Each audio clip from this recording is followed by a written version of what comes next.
नमस्कार दोस्तों। कास क्लासेस के यूट्यूब चैनल पर मैं चंद्रहास एक बार फिर से आपका वर्ल्ड ज्योग्राफी सीरीज में स्वागत करता हूं। आशा करता हूं कि मेरा पूरा कास क्लासेस का परिवार अच्छा होगा, ज़बरदस्त तरीके से आने वाले एसएससी, स्टेट पीसीएस या किसी भी एग्ज़ाम की आप अच्छे तरीके से तैयारी कर रहे होंगे। दोस्तों, आपकी उसी तैयारी को और अच्छा करने के लिए, उसी तैयारी को और बेहतरीन करने के लिए आज मैं आपके सामने बहुत ही शानदार टॉपिक लेके आया हूं। आज मैं इस वीडियो के अंदर जो टॉपिक पढ़ाऊंगा उसमें अपने पास में लॉन्गिट्यूड्स का नाम आता है, देशांतर रेखाओं का। देशांतर रेखाएं हैं क्या, पृथ्वी की सतह के ऊपर क्यों खींची गई है, इनका काम क्या है, क्या ऐसी रेखाएं, इन रेखाओं को अपन कहां कहां पर यूज करते हैं, कितनी रेखाएं हैं, कौन कौन सा पॉइंट इन रेखाओं से संबंधित बनेगा देशांतर से रिलेटेड, वो आपको मैं अच्छे तरीके से बताऊंगा। जिस प्रकार का आपने रिस्पॉन्स मेरी पिछली वीडियो के ऊपर दिया है, उतना ही रिस्पॉन्स आशा करता हूं कि इस वीडियो के ऊपर भी मिलेगा। आपका प्यार, आशीर्वाद लगातार मेरे साथ बना रहे। दोस्तों, आज अपन इस वीडियो के अंदर जो टॉपिक देखेंगे उस टॉपिक का नाम है अपने पास में देशांतर, जिसे आप किस नाम से भी जानते हो। तो दोस्तों, लॉन्गिट्यूड्स के नाम से जानते हो, लॉन्गिट्यूड्स के नाम से, उसके बारे में अपन डिस्कस करेंगे, उससे संबंधित चीजें देखेंगे। देशांतर रेखाएं जो होती है उनके बारे में अपन पढ़ेंगे। तो दोस्तों, सबसे पहले अपने पास में क्वेश्चन बनता है कि देशांतर रेखा होती क्या है, या देशांतर रेखा अपन किसे कहते हैं, ये रेखाएं क्या होती है, क्यों पृथ्वी के ऊपर खींची गई है, वो सभी पॉइंट अपन देखेंगे। तो ऐसा मैं मान लेता हूं कि दोस्तों अपने पास में एक पृथ्वी है, ऐसा मैं अनुमान लगा लेता हूं कि अपने पास में ऐसा पृथ्वी है, गोल ना भी बने तो थोड़ा अपन को मान लेना है। तो दोस्तों, ग्लोब के ऊपर, पृथ्वी के ऊपर खींची गई वो काल्पनिक रेखा, वो इमेजिनरी लाइन जो नॉर्थ पोल को साउथ पोल से जोड़ती है, जो उत्तरी ध्रुव को दक्षिण ध्रुव से जोड़ती है, जिन सभी के बीच में 1 डिग्री का या 4 मिनट का अंतर होता है, जिनका काम समय के बारे में बताना होता है, जो अर्धवर्त के रूप में, हाफ सर्कल के रूप में खिंची होती है, जिनकी संख्या दोस्तों 360 है, 360 टोटल इनकी संख्या है। और जो रेखा अपने पास में, जो अपना उत्तरी ध्रुव है, अपने पास में नॉर्थ पोल है, उसको किस से जोड़ती है, तो साउथ पोल से, मतलब दक्षिण ध्रुव से जोड़ती है। वो रेखा क्या कहलाती है, देशांतर रेखा, लॉन्गिट्यूड्स लाइन कहलाती है। दोस्तों, पृथ्वी की सतह के ऊपर, पृथ्वी के सरफेस एरिया के ऊपर खींची गई वो इमेजिनरी लाइन, वो काल्पनिक रेखा, पृथ्वी की सतह के ऊपर खींची गई वो इमेजिनरी लाइन, वो काल्पनिक रेखा जो नॉर्थ पोल को साउथ पोल से जोड़ती है, जिन सभी के बीच में दोस्तों 1 डिग्री का या 4 मिनट का अंतर है, जिनका काम समय के बारे में बताना है, समय के टाइम के बारे में अध्ययन कराना है, जो रेखा हाफ सर्कल के रूप में, अर्धवर्त के रूप में खींची हुई है, जिनकी संख्या 360 है, 360, उन रेखाओं को अपन किस नाम से जानते हैं, तो दोस्तों देशांतर रेखाओं के नाम से जानते हैं, लॉन्गिट्यूड्स लाइन के नाम से जानते हैं। जब अपन इन लाइनों के बारे में पढ़ते हैं तो अपने मन में, अपने दिमाग में, अपने दिल में क्वेश्चन बनता है कि ये रेखाएं सर, आप कह रहे हो कि सारी 1 डिग्री के गैप के ऊपर और 4 मिनट के गैप के ऊपर खींची है, ऐसा क्यों है? ये डिग्री 1 डिग्री के गैप के ऊपर और 4 मिनट के गैप के ऊपर क्यों खींची है? तो दोस्तों, पृथ्वी है ना, पृथ्वी अपने एक्सिस के ऊपर, अपने अक्ष पर 1 डिग्री 4 मिनट में घूमती है। पृथ्वी है, पृथ्वी अपने एक्सिस के ऊपर, अपने अक्ष पर 1 डिग्री 4 मिनट में घूमती है, जिसके कारण सारी लॉन्गिट्यूड्स लाइन है, सारी देशांतर रेखाएं वो 1 डिग्री के गैप के ऊपर और 4 मिनट के गैप के ऊपर खींची हुई है। यहां तक क्लियर है? यहां तक मेरे हिसाब से आपको अच्छे पॉइंट, अच्छे तरीके से एक एक पॉइंट क्लियर होता जा रहा होगा। किसी भी प्रकार की कोई प्रॉब्लम आपको नहीं होगी। बहुत बढ़िया तरीके से, बहुत ही शानदार तरीके से, आप जबरदस्त तरीके से ये पॉइंट आप पढ़ रहे होंगे। अब अपने पास में दोस्तों क्वेश्चन ये बनता है, दो देशांतर रेखाओं के बीच की दूरी क्या होती है? दोस्तों, यदि ऐसा क्वेश्चन बन रहा है ना, ऐसा क्वेश्चन कि दो देशांतर रेखाओं के बीच की दूरी क्या होती है, तो वो क्वेश्चन ही गलत है। दो देशांतर रेखाओं के बीच की दूरी इक्वल नहीं होती। जो दो लॉन्गिट्यूड्स लाइन है, अपने पास में दो देशांतर रेखा है, उनके बीच की दूरी कभी इक्वल होती ही नहीं है। तो क्वेश्चन ये नहीं बनेगा कि दो देशांतर रेखाओं के बीच की दूरी क्या होती है। क्वेश्चन ये बनेगा कि दो देशांतर रेखाओं के बीच सबसे ज्यादा दूरी कहां होती है। तो दोस्तों, आप देख रहे हो, यहां से आप ऊपर गए, डिस्टेंस कम होता गया, यहां से नीचे आए, डिस्टेंस कम होता गया। दो देशांतर रेखाओं के बीच में सबसे ज्यादा दूरी है बीच में, दो देशांतर रेखाओं के बीच में सबसे ज्यादा जो दूरी है, सबसे ज्यादा जो डिस्टेंस है वो कहां है? बीच में। तो दो देशांतर रेखाओं के बीच में सबसे ज्यादा डिस्टेंस है ना दोस्तों, सबसे ज्यादा डिस्टेंस वो कौन सी रेखा के ऊपर होता है? तो भूमध्य रेखा के ऊपर। दो देशांतर रेखाओं के बीच में सबसे ज्यादा दूरी होती है, सबसे ज्यादा दूरी वो कहां होती है? तो सबसे ज्यादा दूरी होती है भूमध्य रेखा पर, और दो देशांतर रेखाओं के बीच की दूरी भूमध्य रेखा पर 111.32 किलोमीटर होती है। 111.32 किलोमीटर दो देशांतर रेखाओं के बीच की दूरी है, ये दूरी भूमध्य रेखा पर होती है। ये दूरी हम निकालते कैसे? दोस्तों दूरी कैसे निकाली जाती है, कैसे हमें पता चलता है कि दो देशांतर रेखाओं के बीच की दूरी 111.32 है भूमध्य रेखा के ऊपर? तो सुनो, ये भूमध्य रेखा है या इक्वेटर है या विषुवत रेखा है या 0 डिग्री लैटिट्यूड है, इसकी लंबाई 40,075 किलोमीटर है, 40,075 किलोमीटर।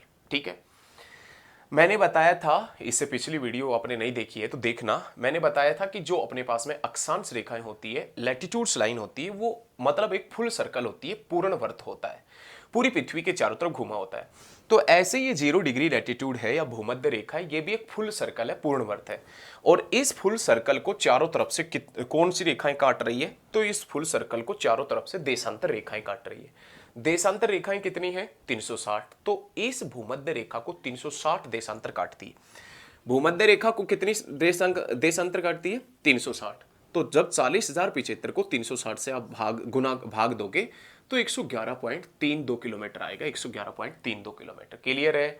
यहां तक आप अच्छे तरीके से ध्यान रखना। दो देशांतरों के बीच की दूरी भूमध्य रेखा के ऊपर सबसे ज्यादा होती है, भूमध्य रेखा के ऊपर 111.3 किलोमीटर होती है। 111.3 किलोमीटर 40,075 अपॉन में 360, इसको काट दिया तो 111.3 किलोमीटर आ गया। यहां तक क्लियर रखिएगा। लेकिन दोस्तों मैं इस भूमध्य रेखा से यहां से 45 डिग्री का एंगल बनाऊं, 45 डिग्री का एंगल नॉर्थ में बनाऊं, यहां पश्चिम में बनाऊं, पूर्व में बनाऊं, फिर मैं इस 45 डिग्री अक्षांश को आपस में मिला दूं, 45 डिग्री अक्षांश, 45 डिग्री को आपस में मिला दिया तो ये 45 डिग्री लैटिट्यूड हो गया। अक्सर बुकों के अंदर ये लिखा होता है कि 45 डिग्री अक्षांश के ऊपर दो देशांतरों के बीच की दूरी, 45 डिग्री जो अक्षांश है, 45 डिग्री अक्षांश, इसके ऊपर दो देशांतरों के बीच की दूरी कितना किलोमीटर होती है? तो 79 किलोमीटर होती है, 79 किलोमीटर, ये ध्यान रखना। 45 डिग्री अक्षांश के ऊपर दो देशांतरों के बीच की दूरी कितना है? तो दोस्तों आप बता देना, 79 किलोमीटर ये दो देशांतरों के बीच की दूरी है 45 डिग्री लैटिट्यूड के ऊपर। अब अपने पास में दोस्तों क्वेश्चन तो ये भी बनता है कि ये जो दो देशांतर रेखा होती है, ये वाली दो देशांतर रेखाओं के बीच का ये जो डिस्टेंस है, दो देशांतर रेखाओं के बीच की दूरी है, ये दो देशांतर रेखाओं के बीच की दूरी कितना किलोमीटर, सॉरी, दो देशांतर रेखाओं के बीच की दूरी को किस नाम से जानते हैं? ये जो दो देशांतर रेखाओं के बीच का डिस्टेंस है, दो देशांतर रेखाओं के बीच की दूरी है, इस दूरी को दोस्तों अपन किस नाम से जानते हैं? इस दूरी को अपन किस नाम से जानते हैं? तो दो देशांतर रेखाओं के बीच की दूरी को अपन किस नाम से जानते हैं? तो दोस्तों गोरे के नाम से जानते हैं। अपन किस नाम से जानते हैं? गोरे के नाम से। दो देशांतर रेखाओं के जो बीच का डिस्टेंस है, दो देशांतर रेखाओं के जो बीच की दूरी है, वो दूरी किस नाम से जानी जाती है? तो आप बता देना, गोरे के नाम से जानी जाती है दोस्तों, गोरे के नाम से। यहां तक क्लियर है? बहुत बढ़िया पढ़ रहे हैं, एक एक पॉइंट में बारीकी से आपका क्लियर कर दूंगा।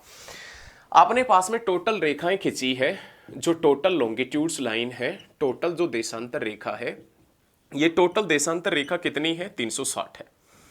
कितने डिग्री के गैप के ऊपर खींची है? 1 डिग्री। तो दोस्तों 1 डिग्री के गैप के ऊपर कितनी रेखा खींची है? 360 देशांतर खींची है। 1 डिग्री में मिनट कितने? 60 मिनट। 60 मिनट के गैप के ऊपर 360 देशांतर खींची है। तो 1 मिनट के गैप के ऊपर कितनी देशांतर खींचेगी? 360 × 60 मतलब 21,600 देशांतर खींचेगी, 21,600 देशांतर। अब इतना दिमाग आप वीडियो में देख के लगाना मत, कसम से कह रहा हूं। कभी आप सोचो कि भाई साहब सर ये 60 तो नीचे आएगा तो 6 देशांतर रेखा खींचेगी, तुम्हारा दिमाग खराब है क्या? जब मैंने पृथ्वी के ऊपर ज्यादा समय के अंदर कम देशांतर खींची है तो कम समय में तो ज्यादा देशांतर खींचेगी।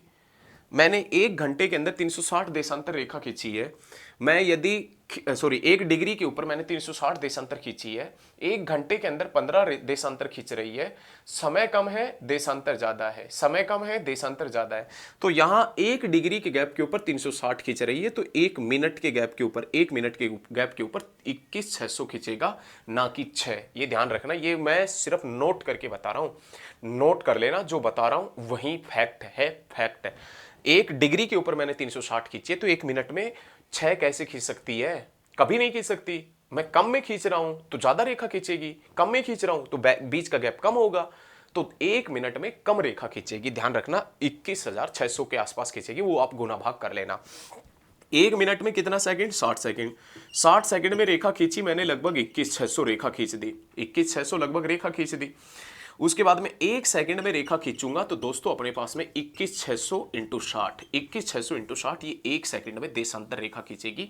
1 सेकंड में, 1 मिनट में ये खींचेगी और 1 डिग्री के अंदर ये खींचेगी। ध्यान रखना 1 घंटे के ऊपर मैं देशांतर रेखा खींचता हूं तो इससे और भी कम खींचेगी। 1 डिग्री के ऊपर 360, 1 मिनट के ऊपर 21,600, 1 सेकंड के ऊपर खींचूंगा तो 21,600 इंटू 60, ये अपने पास में लॉन्गिट्यूड्स लाइन खींचेगी, देशांतर रेखा है। बहुत बढ़िया पढ़ रहे हो, बहुत ही शानदार तरीके से, जबरदस्त तरीके से। फिर भी यदि कोई आपको डाउट रहता है किसी भी प्रकार का, XYZ कुछ भी आपके मन में डाउट है, तो मैं नंबर दे रहा हूँ 8168314702, इसके ऊपर आप व्हाट्सअप करना, ना कि कॉल। कॉल तो कभी मत करना, व्हाट्सअप पे मैसेज करना, ठीक है? 8168314702। फिर डाउट है तो वो डाउट क्लियर करने के लिए, ठीक है? तो इन नंबरों के ऊपर आप मैसेज कर भी सकते हैं, कोई प्रॉब्लम वाली बात नहीं है, मेरे को 1% भी मैसेज करना और आप बता देना कि ये यूट्यूब से नंबर मिले हैं और वहाँ से ये डाउट था, ये क्लियर करना है। अब दोस्तों जो देशांतर रेखा होती है ना, लॉन्गिट्यूड्स लाइन, उनके बारे में भी कुछ इंपॉर्टेंट क्वेश्चंस हैं, वो भी आप एक बार देखें। मान लेता हूं कि थोड़ा बड़ा बनाना पड़ेगा। मान लेता हूं कि दोस्तों अपने पास में इस प्रकार का एक पृथ्वी है, मान लेते हैं, मानने में क्या जा रहा है अपने को, मान लेता हूं कि इस प्रकार से अपने पास में एक पृथ्वी है, अपने पास में एक अर्थ है, थोड़ा सा गोल ना भी बने तो भी मान लेना, ऊपर से थोड़ा टेढ़ा चपटाकार बन गया, चलो कोई नहीं है। इस प्रकार से मैं मान लेता हूं कि दोस्तों अपने पास में एक अर्थ है और अपने पास में एक पृथ्वी है। पृथ्वी, इस पृथ्वी के मध्य से एक रेखा गुजरती है और ये जो रेखा है ना दोस्तों, ये वाली रेखा, इस रेखा को अपन 0 डिग्री देशांतर के नाम से जानते हैं, 0 डिग्री लॉन्गिट्यूड के नाम से। ये 0 डिग्री लॉन्गिट्यूड जिसे आप GMT के नाम से जानते हैं, ये GMT जिसे आप इंटरनेशनल टाइमलाइन के नाम से, अंतरराष्ट्रीय समय रेखा के नाम से जानते हैं। सभी देशांतर रेखाएं हाफ सर्कल है, अर्धवर्त है, तो ये मैं सिर्फ उस देशांतर का जिक्र कर रहा हूं जो पृथ्वी पर यहां से शुरू होता है और यहां आके खत्म हो गया। इसके पीछे वाले देशांतर का मैं जिक्र नहीं कर रहा, पीछे वाले का, मैं सिर्फ आगे वाले देशांतर का जिक्र कर रहा हूं, क्योंकि हाफ सर्कल है तो सिर्फ आगे वाला, पीछे वाला देशांतर उसका जिक्र अपन बाद में करेंगे। तो ये 0 डिग्री देशांतर है, 0 डिग्री देशांतर जिसे इंटरनेशनल टाइमलाइन के नाम से जाना जाता है। 1884 की बात है दोस्तों, 1884 की, और बात अमेरिका की राजधानी वाशिंगटन DC की है। 1884 में अमेरिका की राजधानी वाशिंगटन DC में एक बैठक हुई थी और उस बैठक में सर्वसम्मति से यह फैसला लिया गया था कि अपने पास में जो 0 डिग्री देशांतर है, 0 डिग्री लॉन्गिट्यूड है, इसको इंटरनेशनल टाइमलाइन घोषित किया जाए। सभी देशों का फैसला था, तो 0 डिग्री देशांतर को अंतरराष्ट्रीय समय रेखा घोषित कर दिया। आज विश्व के लगभग जितने भी देश हैं वो अपना समय इसी रेखा से निर्धारित करते हैं। भारत ने अपना समय 82.5 से लिया है, 82.5 डिग्री पूर्वी देशांतर से। पाकिस्तान ने अपना समय किसी भी रेखा से ले रखा है, म्यांमार ने अपना समय किसी भी रेखा से ले रखा है, बांग्लादेश ने अपना समय किसी भी रेखा से ले रखा है, लेकिन उन सभी देशों की वो रेखा है ना, वो इस 0 डिग्री देशांतर के ऊपर डिपेंड है, जिसके कारण दोस्तों इसे अपन इंटरनेशनल टाइमलाइन के नाम से, अंतरराष्ट्रीय समय रेखा के नाम से जानते हैं। ये अंतरराष्ट्रीय समय रेखा, इंटरनेशनल टाइमलाइन लंदन के ग्रीनविच नामक शहर से गुजरती है, लंदन के ग्रीनविच, जिसके कारण इसे अपन ग्रीनविच मीन टाइम रेखा के नाम से भी जानते हैं, ग्रीनविच मीन टाइम रेखा के नाम से। ये अंतरराष्ट्रीय समय रेखा, लेकिन इसके पीछे वाली रेखा आपको नहीं दिखाई दे रही। 0 डिग्री देशांतर के जस्ट पीछे जो रेखा है वो आपको नहीं दिखाई दे रही, नो डाउट। ये 0 डिग्री देशांतर है, इसके जस्ट पीछे जो रेखा है ना दोस्तों, इसके जस्ट पीछे वो 180 डिग्री देशांतर है, 180 डिग्री देशांतर, जिसे इंटरनेशनल डेट लाइन के नाम से, अंतरराष्ट्रीय तिथि रेखा के नाम से जानते हैं। अंतरराष्ट्रीय तिथि रेखा के नाम से, डेट लाइन के नाम से जानते क्यों है वो भी एक बार समझे। मान लो पृथ्वी पे आप 180 से चलना स्टार्ट करते हो और घूम फिर के आप जीरो के ऊपर पहुंच गए। 180 से चलना स्टार्ट किया, घूम फिर के आप 180 से चलना स्टार्ट करते हो, घूम फिर के आप जीरो के ऊपर पहुंच गए। 180 से चलना स्टार्ट किया, घूम फिर के 100 जीरो के ऊपर पहुंच गए। आप कितने देशांतर चले? 180। जीरो से चलना स्टार्ट करते हो, वापिस 180 के ऊपर जाते हो। जीरो से चलना स्टार्ट किया, वापिस 180 के ऊपर चले गए। आप कितने देशांतर चले? 180। 180 180 कितने देशांतर चले? 360। एक देशांतर चलने में दोस्तों, एक देशांतर चलने में कितना मिनट लगता है? 4 मिनट। एक देशांतर चलने में कितना मिनट लगता है? 4 मिनट। तो 360 देशांतर चलने में कितना मिनट लगेगा? 1440 मिनट। एक देशांतर चलने में, 1 डिग्री देशांतर चलने में टाइम लगता है 4 मिनट का, तो 360 देशांतर चलने में टाइम जो लगेगा वो 1440 मिनट का लगेगा। यहां से आप चले 180 से, घूम फिर के 180 के ऊपर पहुंच गए, 360 चले और एक देशांतर चलने में 4 मिनट लगता है, तो 360 चलने में 1440 मिनट लगेगा। अब मैं इसको घंटे में तब्दील करूं तो 1440 अपोन में अपने पास में 60 घंटे में तब्दील करूंगा तो लगभग कितने घंटे हो गए? 24 घंटे। 180 से चलना स्टार्ट करते हो, घूम फिर के 180 के ऊपर पहुंचते हो तो आपने 24 घंटे पूरे कर लिए। अब यदि आप 180 डिग्री को क्रॉस करते हो, 180 डिग्री को क्रॉस करते हो तो घंटा 25वां लग जाएगा। घंटा 25वां नहीं, एक्चुअल में दिन ही दूसरा लग जाएगा, तारीखें बदल जाएगी। क्योंकि अपने पास में तो 24 घंटे होते हैं, घंटे तो 25 होते ही नहीं है, तो दूसरा दिन लग जाएगा, तारीख बदल जाएगी। और तारीख बदलते ही अपने पास में इस रेखा को अपन किस नाम से जानेंगे? International date line. ये जो इंटरनेशनल डेट लाइन है दोस्तों, ये प्रशांत महासागर से गुजरती है, पैसिफिक ओशियन से।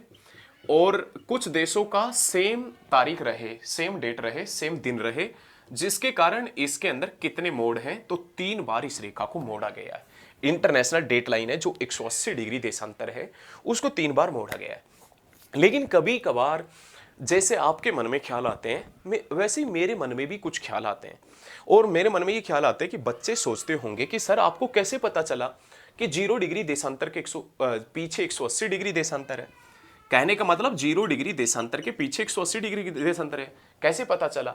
तो दोस्तों ध्यान रखना, आज अपने माइंड में बैठा लेना, किसी बुक में नहीं मिलेगा आपको जल्दी से। यदि आपको देखना है इस प्रकार से, तो दोनों देशांतरों का जोड़ 180 होना चाहिए। दोनों देशांतरों का जोड़ है वो 180 होना चाहिए, 180। जैसे 10 डिग्री देशांतर के पीछे देखें तो 170 डिग्री है। जैसे आप 20 डिग्री के पीछे देखें तो 160 डिग्री है। ये ध्यान रखना।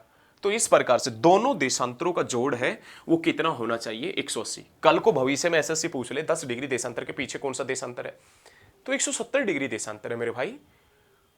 20 डिग्री देशांतर के पीछे पूछ ले कौन सा देशांतर है, तो 160 देशांतर है। मतलब दोनों देशांतरों का जोड़ कितना होना चाहिए?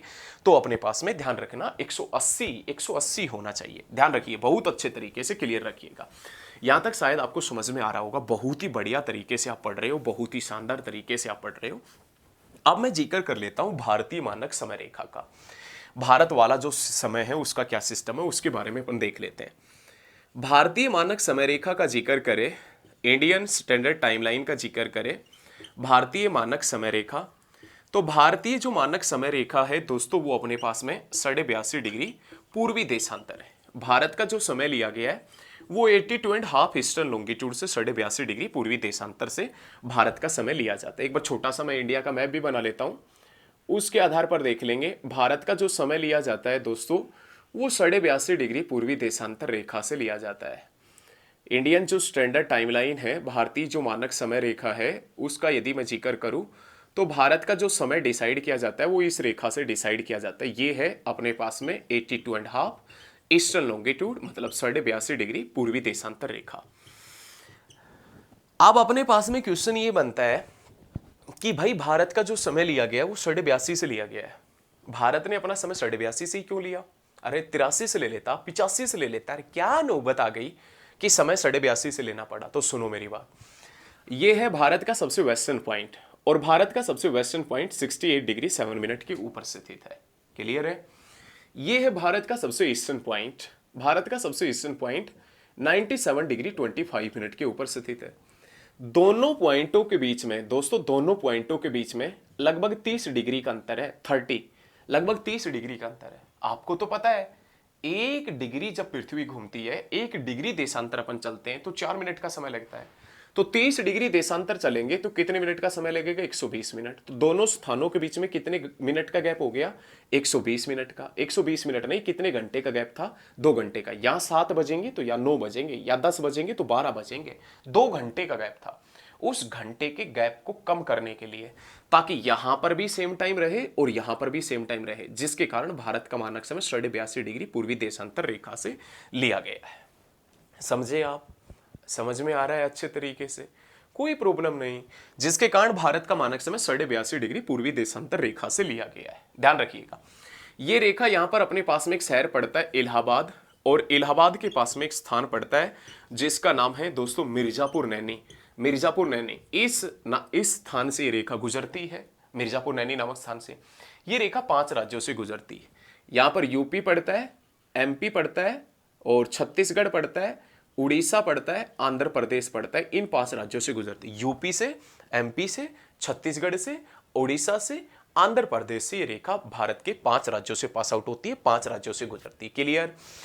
अब जब आपके घर में दोस्तों आज से कुछ साल पहले एक छोटा मोबाइल होता था, छोटा फोन था, मान लीजिए किसी भी कंपनी का था, जब वो गिर जाता था तो बैटरी ढक्कन वक्कन निकल जाता था। आप बैटरी डाल के उसमें टाइम वाइम सेट करते थे, और जब टाइम सेट करने के लिए आप सेटिंग में जाते थे, वहां पर आपने एक लाइन देखी होगी लिखी हुई कि GMT प्लस 5.5, GMT प्लस 5.5। उस लाइन का वजूद क्या है, उस लाइन का मतलब क्या है? तो GMT प्लस 5.5 इसलिए लिखा होता था क्योंकि भारत के अंदर जो समय चलता है वो ग्रीनविच मीन टाइम रेखा से, इस रेखा से 5.5 घंटा आगे है। ध्यान रखना। अब वो आगे कैसे है, वो सिस्टम क्या था, वो आप एक बार देखें। यदि इस रेखा के पश्चिम में आप चलेंगे, यदि इस रेखा के पश्चिम में चलेंगे तो समय होगा माइनस। इस रेखा के पूर्व में चलेंगे तो दोस्तों समय क्या होगा? प्लस होगा, प्लस। ये है अपने पास में भारतीय मानक समय रेखा, भारतीय मानक समय रेखा जिससे भारत का समय लिया गया 82.5 डिग्री पूर्वी देशांतर रेखा। और इस रेखा में, और दोस्तों इस रेखा में लगभग कितने घंटे का गैप है? 5.5 घंटे का गैप है, 5.5 का।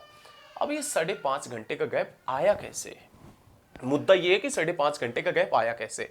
तो आपको पता है कि पृथ्वी है वो 1 डिग्री कितना मिनट में घूमती है? 4 मिनट में। तो वही पृथ्वी दोस्तों 82 डिग्री कितना मिनट में घूमेगी? 328 मिनट में। आपको पता है कि 1 डिग्री घूमती है 4 मिनट में, तो हाफ डिग्री कितने मिनट में घूमेगी? तो 2 मिनट में। 328 प्लस 2 328 प्लस 2 कितने हो गए? 330 मिनट। 330 मिनट मतलब कितने घंटे हो गए? 5.5 घंटे। यहां पर यदि सुबह के 5 बजेंगे तो यहाँ 10:30 हो जाएंगे भारत में, यहाँ 6 बजेंगे तो यहाँ 11:30 हो जाएंगे भारत में, यहाँ 7 बजेंगे तो यहाँ 12:30 हो जाएंगे, 8 बजेंगे 1:30 बज गए, 9 बजे 2:30 बज गए, यहाँ वाले बच्चे कोचिंग पे पहुंचे, यहाँ वालों की छुट्टी भी हो गई। तो बहुत बढ़िया तरीके से ये ध्यान रखना। बस आपको एक चीज पता होनी चाहिए, आपको ये पता है कि पृथ्वी 1 घंटे में 15 डिग्री घूमती है और 1 डिग्री 4 मिनट में घूमती है। आप कुछ भी कर दोगे, एसएससी या स्टेट पीसीएस कुछ भी पूछेगा तारीख से रिलेटेड, तो आप कुछ भी बखेर दोगे। जैसे एग्जामिनर कह दे कि किसी देश का मानक समय GMT रेखा से 5 घंटा आगे है, तो उस देश का समय कौन सी रेखा से लिया गया? आपको पता है कि 1 घंटे के अंदर पृथ्वी घूमती है 15 डिग्री, तो 5 घंटे में कितना घूमेगी? 75। तो 75 डिग्री पूर्वी देशांतर से। अब वो ये कहे ना आगे है तो प्लस मतलब पूर्वी देशांतर, और ये कहे ना पीछे है तो माइनस मतलब पश्चिमी देशांतर से उसका समय लिया गया। एक क्वेश्चन जल्दी से आप एक बार बता दो। किसी देश का मानक समय 90 डिग्री पूर्वी देशांतर से लिया गया है, 90 डिग्री पूर्वी देशांतर से लिया गया है। यदि GMT के ऊपर 12 बजे हैं तो उस देश में क्या समय होगा? 90 डिग्री पूर्वी देशांतर, 90 डिग्री पूर्वी देशांतर मतलब अपने पास में 360 मतलब 6 घंटे, और यदि GMT के ऊपर 12 बजे हैं तो उस देश में 12 के अंदर 6 जोड़ देंगे तो कितने बजेंगे? 6 बजेंगे। क्वेश्चन को बैक करके एक बार देख लेना, मैंने बहुत अच्छे तरीके से ये पॉइंट क्लियर किया है। तो आशा करता हूं कि ये जो अपने पास में देशांतर रेखाओं से संबंधित जो भी क्वेश्चन है, जो भी डाउट, बस आपको ये पता हो कि 1 डिग्री घूमती है 4 मिनट में और पृथ्वी 15 डिग्री घूमती है 1 घंटे में। 1 घंटे में एक ही बात है मेरे भाई, इसका भी 15 गुना है तो इसका भी 15 ही गुना है, ये एक ही बात है। और यदि आपको ये 2 चीज पता है ना, तो आप कहीं पर भी मार नहीं खा सकते। एसएससी या स्टेट पीसीएस वगैरह या कोई भी एग्जाम आपसे डेट से रिलेटेड क्वेश्चन पूछ रहा है, आप तुरंत प्रभाव से आप बखेर दोगे। दोस्तों शायद मेरे द्वारा दी गई जानकारी आपको अच्छी लगी होगी। यदि मेरे द्वारा दी गई जानकारी आपको अच्छी लगी है तो इस वीडियो को ज़्यादा से ज़्यादा स्टडी ग्रुप में शेयर कर दें। मेरे साथ में बने रहिए। अपना प्यार, आशीर्वाद, सहयोग जिस प्रकार से आपने बना के रखा है आगे भी बना के रखना, ठीक है। सब आपका परिवार अच्छा रहे, बस मैं तो यही कहता हूँ। आप अच्छे तरीके से तैयारी करते रहे, बने रहिए मेरे साथ में। जय हिंद, जय भारत, धन्यवाद।